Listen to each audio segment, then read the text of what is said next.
တိတော့တိတယ်ဒါပေမဲ့လူတွေကမယုံထွက်နိုင်ကြဘူးဘယ်ရလဲဆိုရင် comfort zone ကပါဘာကြောင့်ပါလဲနံပါတ်1ပြင်းနေလို့ပါဟုတ်ပါတယ် comfort zone တွေကနေမယုံထွက်ချင်တာအဲ့ဒီတဲမှာပဲအပြင်းထူနေချင်လို့ဖြစ်ပါတယ်ဒါကအများစုမှာကြုံနေရတဲ့ပြဿနာပါဟိုကြောင်းကြောင့်ဒီကြောင်းကြောင့်ဆိုပြီးတော့အကြောင်းပြချက်တွေအများကြီးလိုက်ပြကောင်ပြပါလိမ့်မယ်ဒါပေမဲ့အဓိကပြင်းနေလို့ပါအသစ်တွေကိုတင်ရမှာပြင်းနေတယ်လုံးဝမှာပြင်းနေတယ်အဲ့ဒါကိုကိုတီးဖို့ဝန်ခံဖို့လိုပါတယ်နံပါတ်2ကြောက်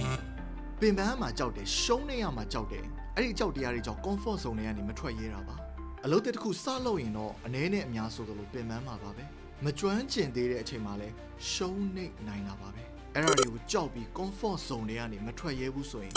တစ်သက်လုံး comfort zone ထဲမှာပဲနေရမှာ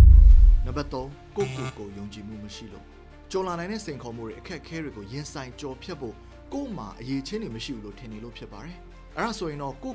ဝမ်းစာဖြစ်ရပါမယ်ကိုယ်စီမှာအရေးချင်းတွေပြေးဝလာတာနဲ့မျှယုံကြည်မှုတွေလည်းတိုးတက်လာမှာဖြစ်ပါတယ်ဝမ်းစာလည်းမဖြည့်ဘဲနဲ့ကိုယ်မှာအရေးချင်းတွေလိုနေသေးတယ်လို့ထိုင်အော်နေရင်